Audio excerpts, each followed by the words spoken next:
Hello बच्चों, welcome to my NB classes. आज मैं आपको अपने इस वीडियो में हिंदी का पार्ट 13 जिसका नाम है ठुकरा दो या प्यार करो, ये जो एक कविता है सुभद्रा कुमारी चौहान द्वारा लिखा गया है। बहुत ही सुंदर कविता है। तो सबसे पहले आपको ये कविता पढ़ के सुनाऊंगी, उसके बाद मैं इसका प्रश्नोत्तर और साथ में ही व्याकरण बोध भी बताऊंगी। तो स्टार्ट करते हैं। ठुकरा दो या प्यार करो कविता। देव तुम्हारे कई उपासक कई ढंग से आते हैं, सेवा में बहुमूल्य भेंट वे कई रंग की लाते हैं। धूमधाम से साज बाज से वे मंदिर में आते हैं, मुक्तामणि बहुमूल्य वस्तुएं लाकर तुम्हें चढ़ाते हैं। मैं ही हूँ गरीबनी ऐसी जो कुछ साथ नहीं लाई, फिर भी साहस कर मंदिर में पूजा करने चली आई। धूप दीप निवेद नहीं है, झांकी का श्रृंगार नहीं, हाय गले में पहनाने को फूलों का भी हार नहीं। कैसे करूं कीर्तन मेरे स्वर में है माधुर्य नहीं, मन का भाव प्रकट करने को वाणी में चातुर्य नहीं। नेक्स्ट पेज पर टर्न करते हैं। नहीं दान है नहीं दक्षिणा खाली हाथ चली आई, पूजा की विधि नहीं जानती फिर भी नाथ चली आई। पूजा और पुजापा प्रभुवर इसी पुजारिन को समझो, दान दक्षिणा और निछावर इसी भिखारिन को समझो। मैं उन्मत्त प्रेम की प्यासी हृदय दिखाने आई हूँ, जो कुछ है वह यही पास है इसे चढ़ाने आई हूँ। चरणों पर अर्पित है इसको चाहो तो स्वीकार करो, यह तो वस्तु तुम्हारी ही है, ठुकरा दो या प्यार करो। तो ये बहुत सुंदर सी कविता थी, सुभद्रा कुमारी चौहान द्वारा लिखा गया। तो चलिए अब मैं आपको इस पाठ का प्रश्नोत्तर बताने वाली हूँ और साथ में ही व्याकरण बोध। तो स्टार्ट करने से पहले आप सभी से बोलना चाहती हूँ कि आप मेरे चैनल को सब्सक्राइब कर ले और हाँ बेल आइकन जरूर दबाएं, तभी आपको मेरे आने वाले अपकमिंग वीडियोज़ का नोटिफिकेशन मिल सकेगा। और हाँ, अगर आपको मेरी राइटिंग अच्छी लगी तो प्लीज़ एक लाइक जरूर कर सकते हो, उससे मुझे भी मोटिवेशन मिलती रहेगी। तो चलिए आगे बढ़ते हैं इसके प्रश्नोत्तर से। प्रश्न क, कई उपासक मंदिर में किस प्रकार जाते हैं? उत्तर है, कई उपासक मंदिर में भांति भांति की बहुमूल्य भेंटें लेकर जाते हैं। प्रश्न ख, कवित्री मंदिर में खाली हाथ क्यों गई? उत्तर है, कवित्री के पास ईश्वर के चरणों में चढ़ाने के लिए धूप दीप निवेद फूलों का हार आदि कुछ भी नहीं है, इसलिए वह खाली हाथ गई।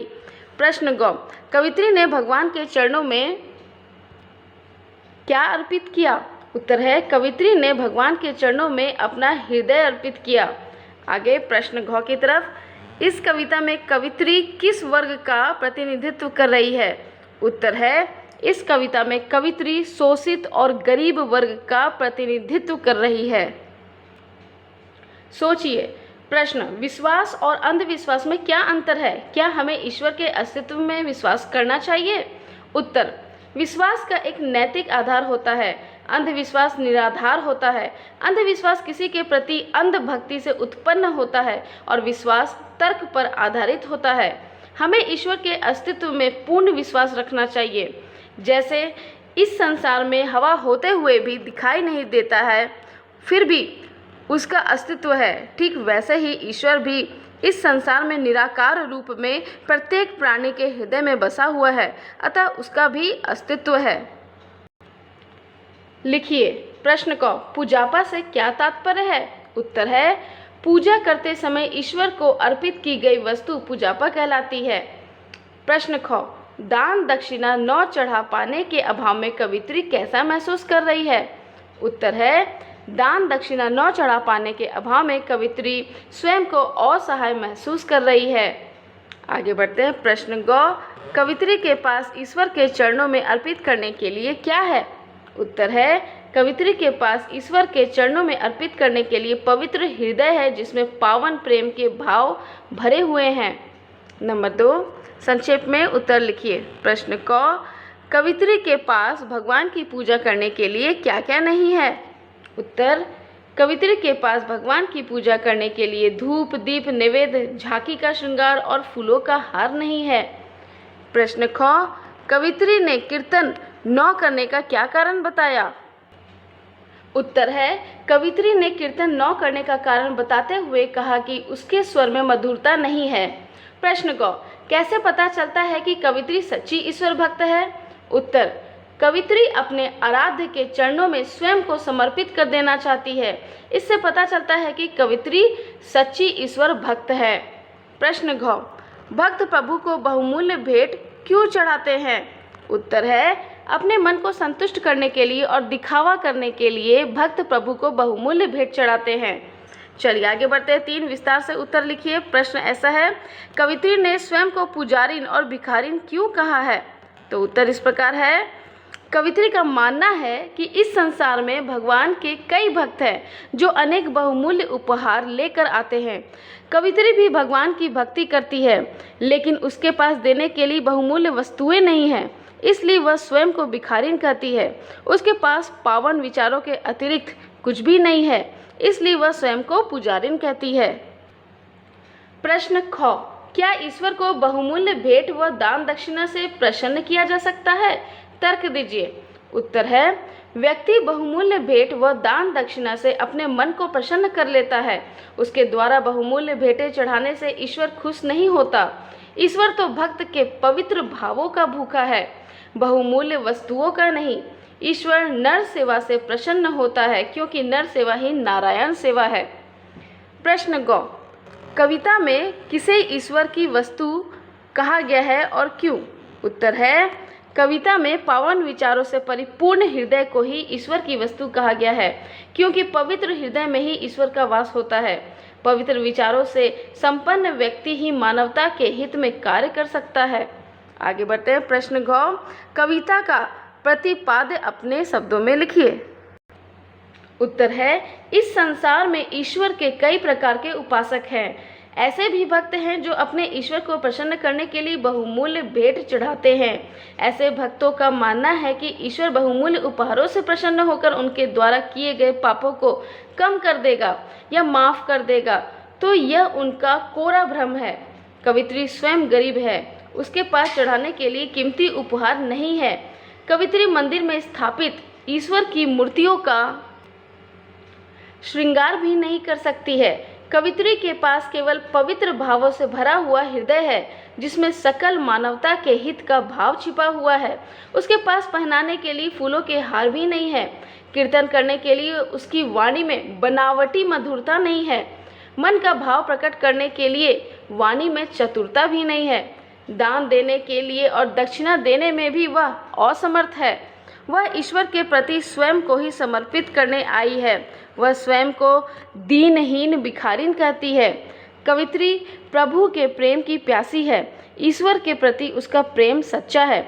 अब ईश्वर को ही तय करना है कि वह कवित्री की पावन पुकार को सुनता है या बहुमूल्य उपहारों को स्वीकार करता है। आगे बढ़ते हैं। भाव स्पष्ट कीजिए। तो क्वेश्चन बुक में लिखा हुआ है, मैंने क्वेश्चन नहीं लिखा है, सिर्फ उत्तर इसका दिया है। ओके, तो प्रश्न को है, पूजा और पूजापा प्रभुवर इसी पुजारिन को समझो, दान दक्षिणा और निछावर इसी भिखारिन को समझो। तो इसका अर्थ मैं बताने जा रही हूँ अब। उत्तर है, इस अंश का भाव यह है कि कवित्री ईश्वर के प्रति स्वयं को समर्पित कर रही है। कवित्री यह स्पष्ट करना चाहती है कि उसके पास ईश्वर को देने के लिए किसी प्रकार का बहुमूल्य उपहार नहीं है। जो कुछ भी है वह स्वयं ही है। वह कुछ देने की स्थिति में नहीं है। वह तो स्वयं भिखारिन है, ईश्वर को क्या देगी। प्रश्न ख, मैं उन्मत्त प्रेम की प्यासी हृदय दिखाने आई हूँ। जो कुछ है वही यही पास है, इसे चढ़ाने आई हूँ। उत्तर है, इस अंश का भाव यह है कि कवित्री कहती है कि हे ईश्वर, मैं आपके प्रेम की प्यासी हूँ, अर्थात मुझे तो आपका प्रेम चाहिए और कुछ नहीं। कवित्री के पास देने के लिए कोई भौतिक वस्तु नहीं है। उसके पास तो केवल पवित्र भावों से भरा हृदय है, उसी को वह अर्पित करना चाहती है। तो बच्चों, ये था इस पाठ का प्रश्न उत्तर। अब मैं आपको इस पाठ का व्याकरण बोध बताने वाली हूँ। उससे पहले आपसे रिक्वेस्ट कर रही हूँ कि अगर आपको मेरी राइटिंग अच्छी लगी हो तो प्लीज़ अभी एक लाइक ज़रूर कर दीजिए। चलिए आगे बढ़ते हैं व्याकरण बोध की तरफ। इन समस्त पदों का विग्रह कीजिए। आपको यहाँ पर विग्रह करना है, विग्रह मतलब अलग करना है। तो मैंने यहाँ पर लिखा हुआ आपको दिख रहा होगा, त्रिकोण, तीनों कोनों का समूह, नवरात्र, 9 रात्रियों का समाहार, पंचवटी, 5 वटों का समूह, दोपहर, 2 प्रहरों का समाहार। आगे बढ़ते हैं नंबर 2 की तरफ। निम्नलिखित शब्दों से प्रत्यय और मूल शब्द अलग करके लिखिए। ठीक है, तो गरीबनी, गरीब जोड़नी, पुजापा पूजा जोड़ आपा, प्यासी प्यास जोड़ ई, भिखारिन भिखारी जोड़ इन। चलिए आगे बढ़ते हैं 3 नंबर की तरफ। निम्नलिखित शब्दों के 2 भिन्न अर्थ लिखकर वाक्य बनाइए। आपको यहाँ पर वाक्य बनाना है, ठीक है। तो हार का 2 मीनिंग होता है, तो उसके अकॉर्डिंग यहाँ पर वाक्य बनाया गया है। पहला है हमारी टीम हार गई। दूसरा है मैं तुम्हें फूलों का हार पहनाना चाहता हूँ। आगे बढ़ते हैं नेक्स्ट पेज। ख नंबर मन, मैं तुम्हारे मन के भावों को समझ गई हूँ। मेरा मन अभी पढ़ने का कर रहा है। ग नंबर बहू, ये उपहार बहुमूल्य है। दूसरा, एक बुढ़िया की 3 बहुएं थी। आगे बढ़ते घ नंबर रंग, रवि ने गीत गाकर कार्यक्रम में रंग जमा दिया। दूसरा, मुझे केसरिया रंग पसंद है। आगे बढ़ते हैं 4 नंबर की तरफ। यहाँ पर देखिए लिखा हुआ है, मैंने लिख दिया है आंसर 4 नंबर में। निम्नलिखित शब्द युग्मों को पूर्ण कीजिए। दान धर्म, हट्टा खट्टा, धूप छाँव, थका हारा, सुबह शाम, काम काज, हानि लाभ, देश विदेश। तो बच्चों ये था इस पाठ का पार्ट 13 का प्रश्न उत्तर, जिसका नाम है ठुकरा दो या प्यार करो। आई होप आपको ये वीडियो आपकी स्टडीज़ में ज़रूर हेल्प करा होगा। तो प्लीज़ एक लाइक ज़रूर करें ताकि मुझे भी आपसे मोटिवेशंस मिलते रहे। और हाँ, सब्सक्राइब करना ना भूलें ताकि आपको मेरे आने वाले हर एक वीडियो का नोटिफिकेशंस मिलते रहे। आज के लिए इतना ही। Thank you, bye bye.